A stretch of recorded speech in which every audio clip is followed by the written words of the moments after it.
This film also had the creepiest Santa. And you could, oh my god, like, yes! I'll pick Andrew Garfield. Peter 3. Peter 3. Ooh, that comic book filter. This green ball. This green tennis ball is Vecna. Yeah. I didn't see it, but I know what you're talking about.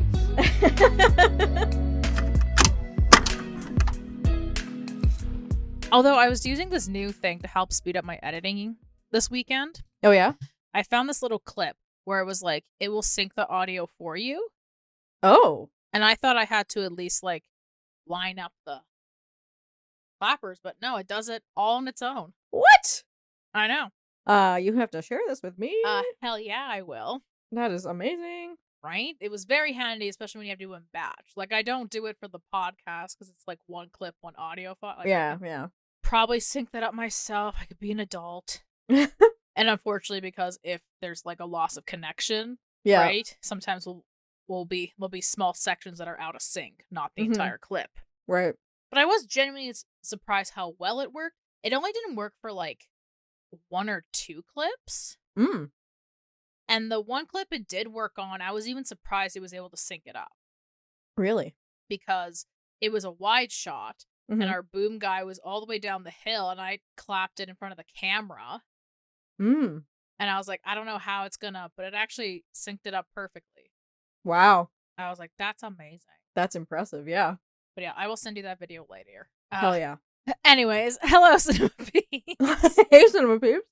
Important discussion happening right now. Mm-hmm. But yes, I was just telling Kendra this fun little thing I found out about Premiere Pro to help speed up my editing. Right? I feel like I need to just like take a day or like even just a week of like going through all of the new updates and features and stuff, because there's some that I just haven't even like I haven't even scratched the surface of some of the new updates, and I'm like, still doing my usual process and stuff, and I'm sure there's tons of things now that have like completely sped up everybody's processes, and I've just not gotten there yet. Work smarter, not harder. Yeah, Lol. exactly. Yeah. But I think sometimes it's like, no, I like doing this the way I'm doing it. Right.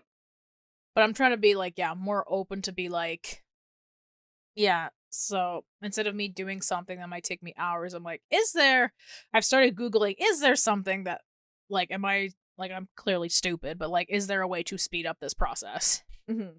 Like I told you before, when I was doing a slideshow, and it's like I have to add all these transitions. I'm like, there's got to be an easier way, because I had like 1,000 pictures. I'm like, I don't want to drag and drop. Like, there's got to be an easy way, and there was.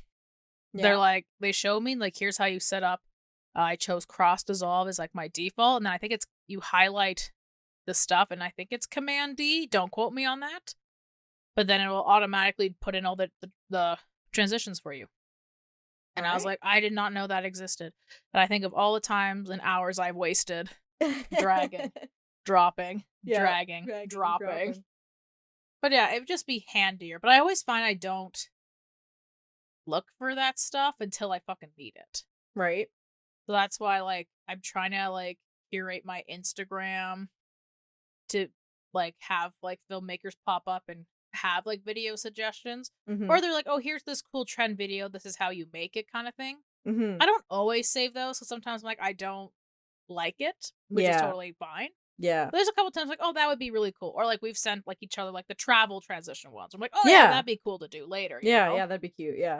But yeah, I just never remember to do any of that stuff. So for the past couple of years, I've been more proactive of like saving those things. And I will say quite a few times now that have saved my butt for like certain things where I'm like, oh, how do I do this? And I'm like, oh, I found a thing. I think I told you already how to do like some automatic keyframing. And I was like, wow, to think how many hours I've wasted trying to keyframe. Yeah. And I could have just done this. This is beautiful. Yeah. I think too, for me, like, because like doing the wedding videos and stuff like that, that's kind of the prominent work that I do right now. And because it's more story based, I feel like that's where my focus is more than like efficiency and like getting it like obviously getting it done on time, but like needing it to go fast kind of thing, right? I'm more focused on like piecing the story together and like having the pace and the flow and stuff. So I feel like that's probably why maybe I haven't or I've put that like learning that stuff on the back burner. And again, like I said, there's probably tons of things in there that could be helpful for that. But because I'm so like story focused, and thankfully I don't have that short of a deadline that I have to like, it needs to be like turned around really fast. I can kind of take a little bit of time to do everything. But yeah, no, still, I think it'd be cool to like just sit down and like learn, like at least know like all of the stuff, all of the updates and everything, because everything with AI that they've done now, I haven't even like scratched the surface on. And like, yeah, it'd be really interesting to just take an afternoon to kind of learn all that stuff. Yeah, it was funny actually. Kelsey, I was helping my sister over the weekend, and she was trying to put a slideshow together for one of her things she's doing for work. And so she was like trying to like show me the pictures that she needed, and instead of like, or she just kept like double clicking on them and opening them up and stuff. And I was like, you can actually, and she has a Mac. I'm like, you can actually just like click on the image and then hit the space bar and it'll preview it, right? And you can do that for videos and stuff, and that way you don't have to like physically open the file every time. And she's like, what? So she did it, and she's like, you just saved me so much time. Waiting. It was so funny. Waiting. So I click and I space bar. Brings up like a little one. Or no, am I doing it wrong? Like if you go into Finder and then like just highlight a photo or a video clip with your mouse and then hit the space bar, it should pop up a window that like lets you preview it and see what it is. Yeah, it shows me like a little preview, yeah. Yeah. But I'm sure I can make it bigger. And I did not even know that myself. See? Yeah, it saves so much time, especially if you're looking for clips, or you don't want to have to keep opening and closing the program all the time. And yeah, it's just handy. That's one of the best hacks I've ever learned, and I just continue to do it. Damn. See, sometimes hacks I think are good. But I think, yeah, to your point of like, if you're doing a wedding video and you're trying to make a story, then yeah, maybe some of these things won't work in that sense. And you know what? That's fucking okay. Right? And that's something I had to kind of condition myself to learn, because there was a time there where I went so far down the rabbit hole of like, how there was all those YouTubers being like, here's how to be a filmmaker, and here's how you can be a YouTuber, and look, I got all the editing hacks and stuff. But it took me a while to realize that a lot of these guys were teaching it from a YouTuber's point of view or a vlogger's point of view, not from a filmmaker's point of view. And that's not to say that they're not considered filmmakers themselves, but there's different types of filmmakers who do different types of things, right? And so I think I conditioned myself for so long to edit like a YouTuber and a vlogger, and it stressed myself out so much. I was like, wait, I don't need to do this like this. Like, just because it works for them doesn't mean it works for me, and it's not necessarily always the right way, right? Oh, 100%. Yeah. The light's going crazy again. And I think also to that sense, like, like the way a story is paced and like how you would edit a YouTube video would probably be different how you edit a wedding video or a sports video and all that fun things.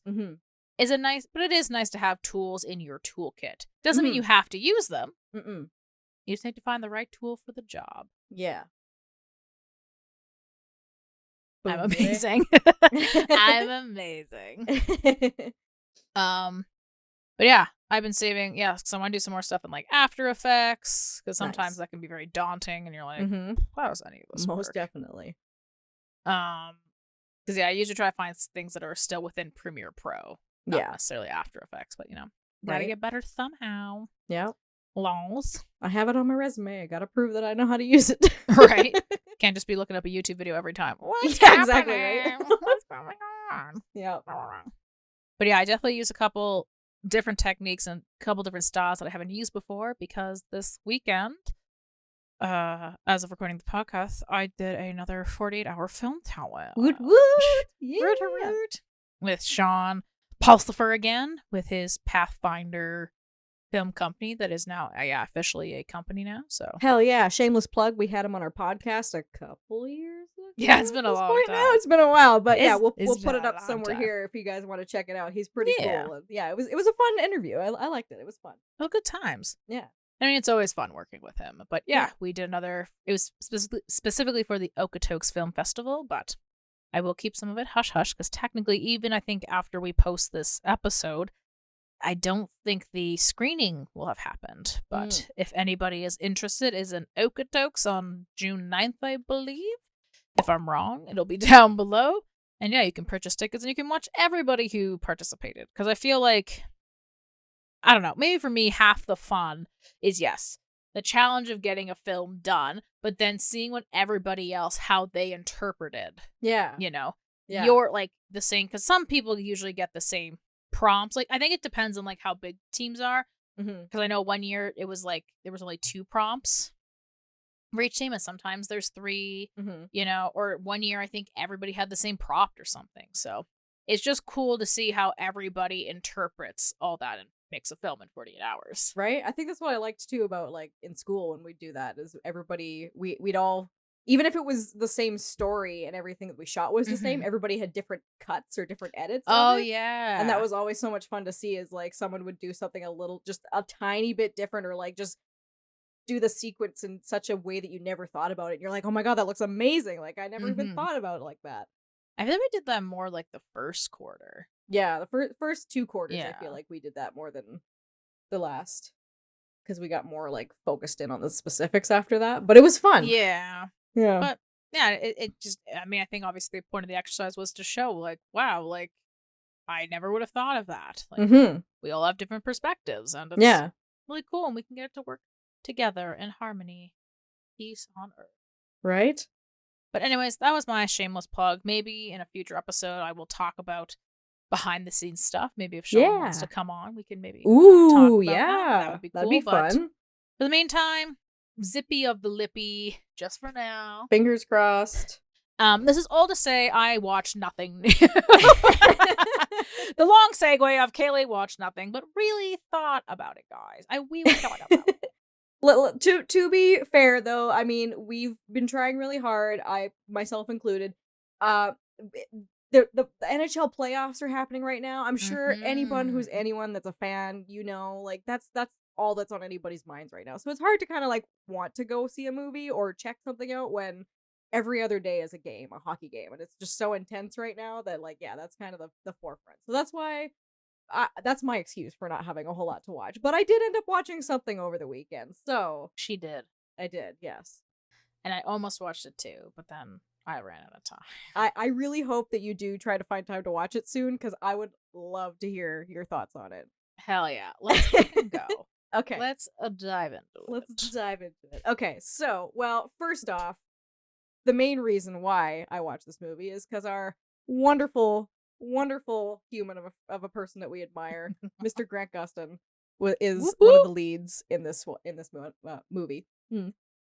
So it's on on Prime. Yeah, it's on Prime. Yes, It's called Us Canadians. Oh yeah, I guess. I feel like it was advertised on another streaming platform that I've never heard of, but I think it's on Prime. Yeah. Oh yeah, isn't it like? I thought it was Hulu. Was it Hulu? Hulu? No, because Hulu's owned by Disney. Oh. See, like, similar to Hulu. Yeah, in the same vein, but yeah, because I was like, what the? I'm like, how? Because I remember seeing a trailer for it, and I was like, oh, again, yeah, our boy Grant Gustin. So I was like, yeah, I'll probably watch it, but I was like, oh, what the fuck is that streaming service? But yeah, then it turns out it was like, it's Prime. I'm like, yeah, this is too confusing. And it's funny too, because I remember seeing like way back. I remember seeing some kind of a teaser for it, but then it completely left my memory bank. And then when I saw it on Amazon Prime, I was like, huh? It was like, I think it was like that Robbie Amell Christmas movie where you had said, you were like, I remember seeing maybe something a little bit about it, but then there was no other like promotion for it. Yeah. I wonder if there was a delay, because I don't know how long it's been on Prime, to be fair. Only, I think, I want to say only, if not a few weeks, a month. Because it's... Yeah. So I wonder if, again, as we speak of this other maybe streaming service it was on, maybe it was on there for a little bit, and then it could be one of those things where it's like, oh, watch it here first, but then it'll end up on other streaming platforms. Yeah, maybe.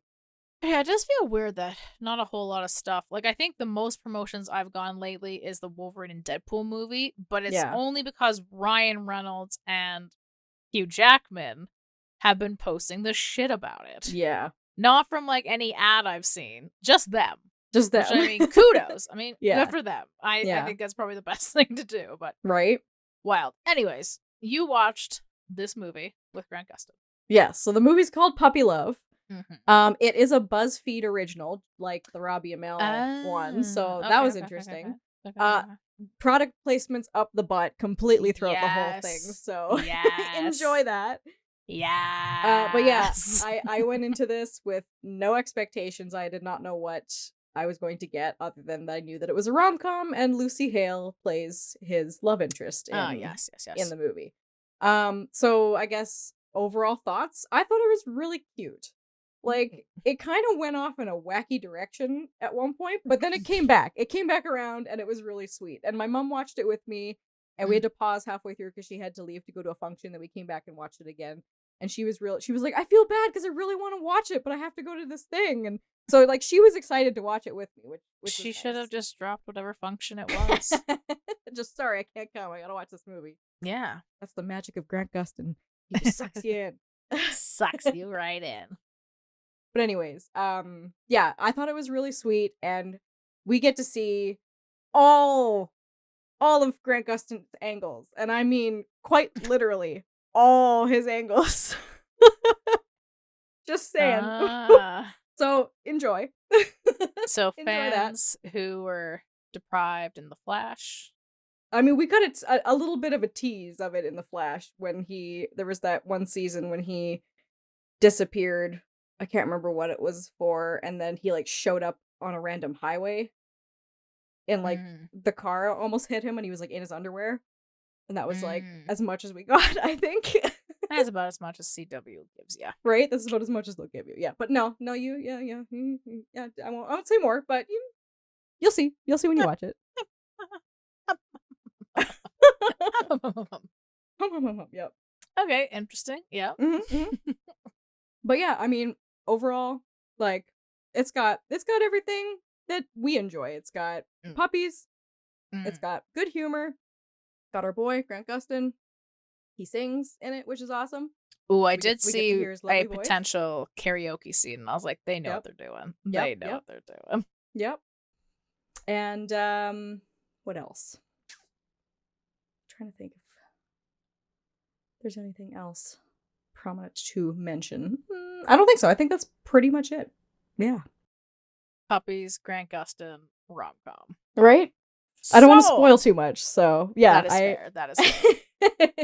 I was impressed by it. Like, I found myself cracking up throughout the whole thing.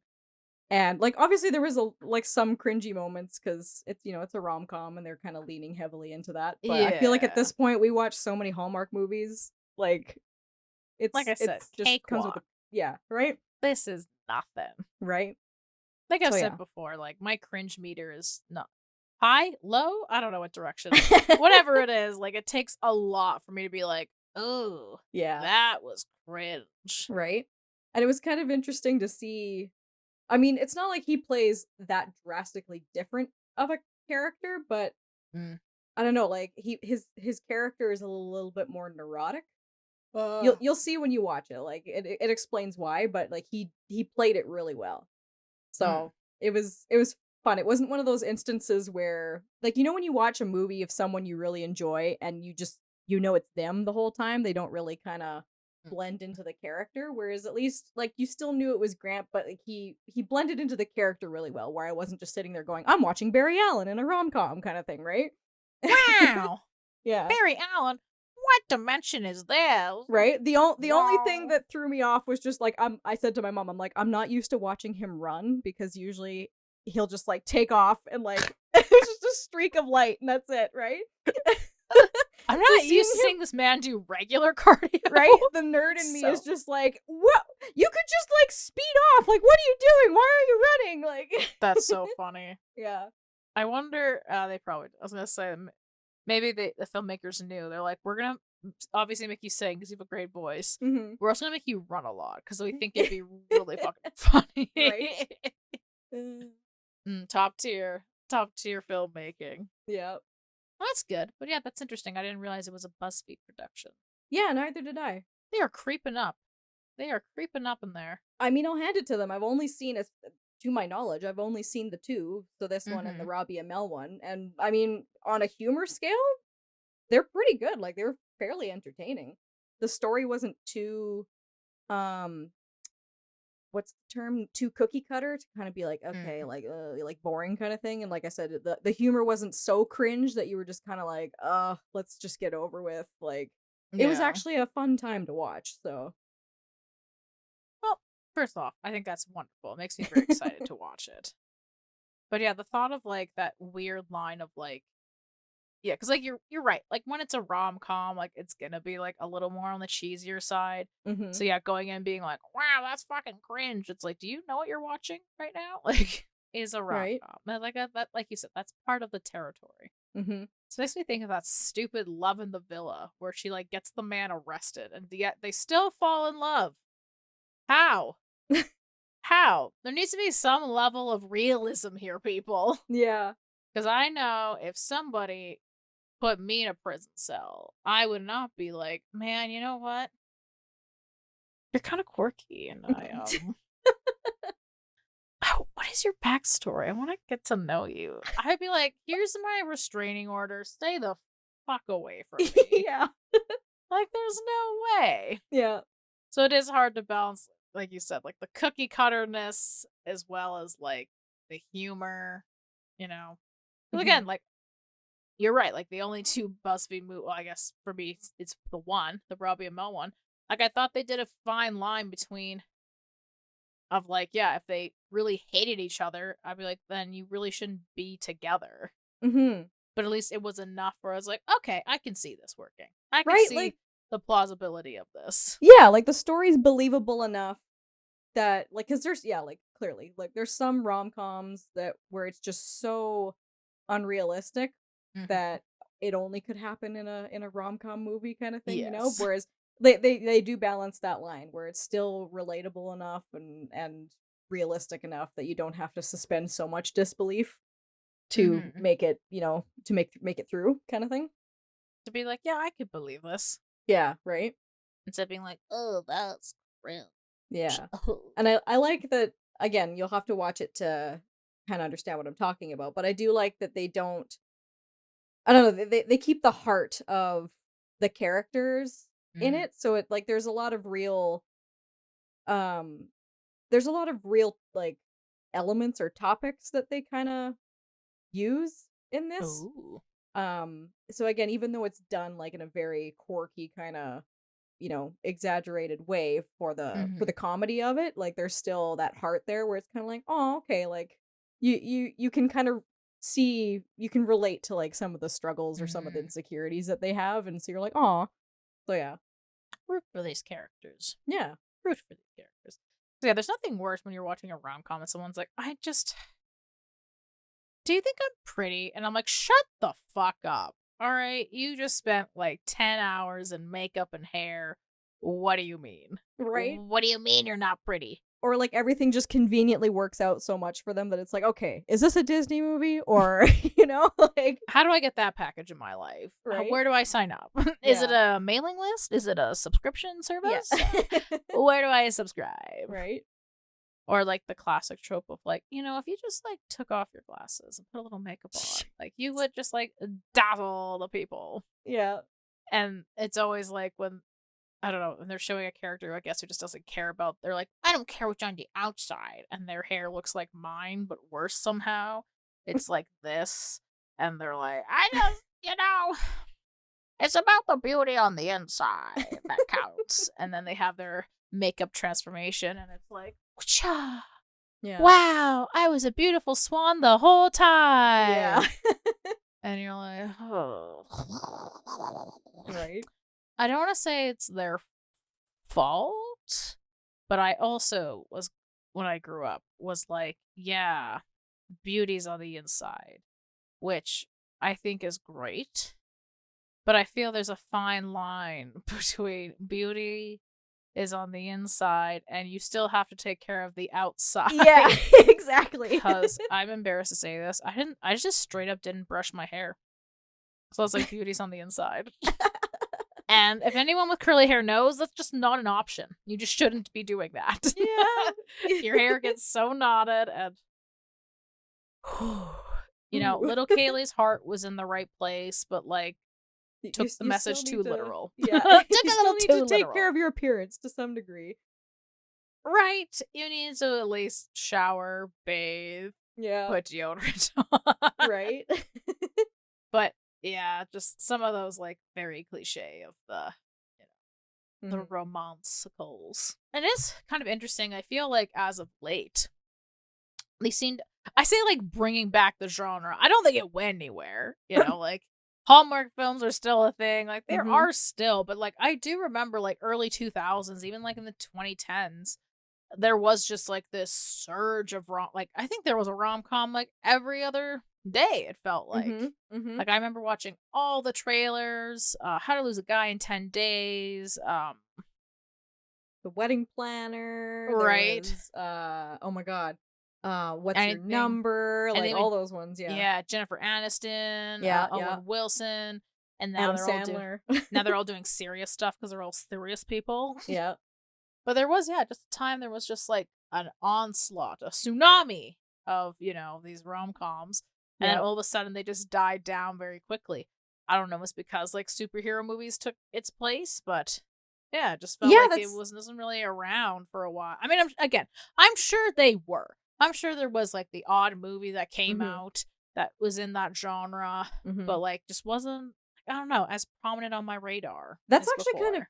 interesting. Like I would probably agree that majority of it probably does have to do with the superhero movies becoming the big, spectacle to go see, Mm-hmm. but I feel like, and this is just my personal observation, I feel like at some point, because of the way the narrative has changed for us as a society with things, Mm. we kind of went from like, because when you think about a lot of the shows that we've watched, especially since like the early 2000s and stuff like that, for the most part, you did suspend disbelief for a lot of that kind of stuff, and I feel like Yeah. since then up until now, everyone's gotten a little bit more nitpicky with like it has to be true fact and like everyone wants it to be so like accurate that it's like, Mm-hmm. oh well, he couldn't do this because scientifically that's not possible, kind of thing, right? It's true.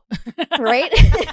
And so yes, to a degree, yeah, if we can achieve that within the storytelling so that it helps make it more believable, absolutely we should. But Mhm. sometimes I think we get a little too inattentive about that stuff that we can't suspend disbelief, and that's what I think loses where people struggle to like use their imagination in that ways, because it's like we Mm. have to be so grounded in reality with this so that people believe it. It's like you can't Mhm. just suspend disbelief, and so I feel like maybe that's why some of the rom-coms died off, is Mhm. because some of them were trying to be too like true to life, of like, oh, this is what would happen in real life in a romance, this Mm. it wouldn't be all sunshine and roses, and then at some point someone just went, nah, I feel like rom-coms are what we root for. That's what we hope for in relationships. So if we Yeah. have something to kind of see what gives us hope in a relationship, that would maybe hopefully inspire us to be better people in a relationship. I don't know.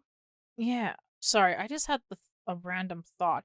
What was that Rebel Wilson film with Oh, her and Bumper yeah. and Um oh my god, what was it Liam called? Hemsworth? Yeah. Isn't It Uh Romantic? yes. Yeah. I remember really liking that one. Again, it was playing on like perfect world stuff. But then still like yeah, in the end it was like, "Oh, it was always you." Mhm. Yay. Mhm. Although, sorry, to your point of like maybe we have higher standards, but maybe that was also just due to the fact that like maybe we didn't know what standards. No, that's not the right word. What I is the mean, word? yeah. I think we just demand more from our cinema. I feel like there's just been like, I Well, mean, I think it's a long time, but I think we demand more because I think we realize we're like, wow, this is what we can achieve.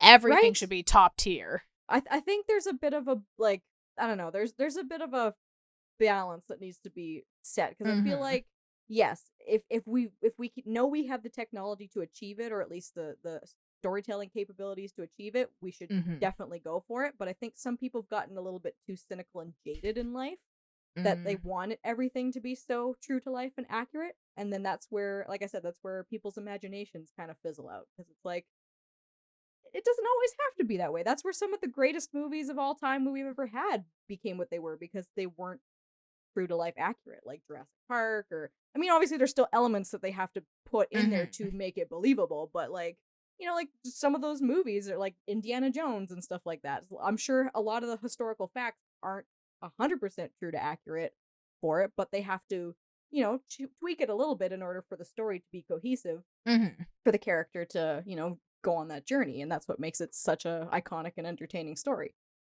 Yeah, I think we're just butthurt. I think we're all just butthurt. Yeah. We're like, But- why can't that be me? I want to do that. Maybe. Mm-hmm. I just, yeah. Like, don't get me wrong, yeah, there's some rom-coms that are just like, ugh, this is underwhelming, this is Yeah. very, like you said, predictable. But sometimes you just, again, as I, you know, had a brain fart of just remembering that Rebel Wilson movie, I'm like, you know what, I think that was a good time. I Yeah. remember having a good time. Yeah. There's And don't just get me some wrong. fun. Yeah, sorry, I was gonna say, don't get me wrong. There are some rom-coms that you know you go back and look at now, and you're like, oh yeah, that didn't age well. But like, Oh, yeah, you know, 100%. 100%. yeah, And again, maybe just being product of the time. mm-hmm. But yeah, we've just gone better and better and telling more interesting stories. And yeah, just. I think, yeah, you should just, as we always say, you should just watch what makes you happy. Yeah. If you exactly. realize rom-coms ain't your cup of tea, guess what? That's fucking okay. There is Right? probably a true crime on Netflix that you can just sink your teeth into and get Yeah, mad at the or a investigators horror and tell them. slasher film or something, Ooh, you know. or an adventure film, Mm-hmm. or Sci-fi, a fantasy. sci-fi. Yeah, yeah. You know, there's so much out there, but yeah, sometimes I'll watch a rom-com for a trailer and I'm just like, that just looks, like you said, gives you hope, and you're like, that just seems like so much fun. Right? Which is why I'm glad that we started doing the Hallmark Christmas movies, because honestly, like, there was a while there where I was just like, oh, like, these are so cringe, and now I'm just kind of like, you know what? I actually enjoy them now. They sync up on you. I know, right? Like Yeah. bird watching. One minute you're just like, what the fuck is that? And then you're like, oh my god, is that a West Tattinger in my tree? Is that a Right? warbler? What is Right? that? Is that a What is Bohemian that? waxwing? What? Ooh, fancy. Right?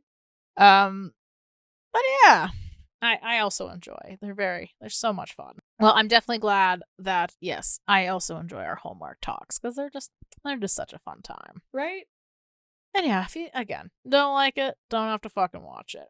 And I think the best part too is like there's also a difference between when movies can like not take themselves so seriously that they also make fun of the tropes that they're also like, you know, Yeah. focusing on as well. So Mm-hmm. I think that's what also makes it fun, because then it's less like, oh, it's just so cringe. It's like they're also making fun of what everyone's aware of that's happening. Yeah. Yeah.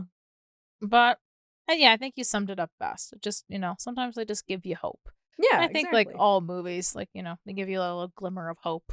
I think that's always a good time. That's how I see it. Always a good time. It's always a good Good time. Beep, beep, beep, beep, beep.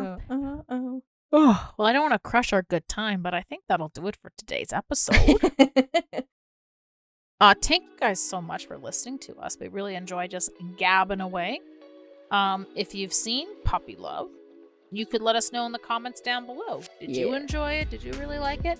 Like I said, it was on my radar. Now that Kendra's watched it, I feel I need to put that effort in and watch it as well. Heck yeah. I think it'll be a good time. Mm-hmm. Also consider liking this video, leaving this video a little likesy, and consider subscribing to Two Pretty Cool Gals, in my opinion. But anyways, guys, watch all the content, and we'll see you next time. Bye-bye. Bye-bye. Monkey. Monkey. Hey.